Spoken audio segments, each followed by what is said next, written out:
கள்ளக்குறிச்சி மாவட்டம் சங்கராபுரம் மற்றும் அதனை சுற்றியுள்ள பகுதிகளில் கனமழை, வாகன ஓட்டிகள் கடும் அவதி.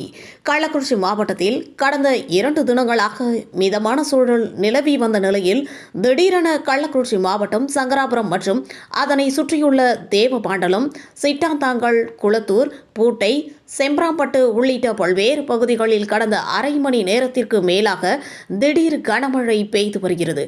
இந்த திடீர் கனமழையின் காரணமாக வாகன ஓட்டிகள் கடும் அவதியடைந்து வருகின்றனர்.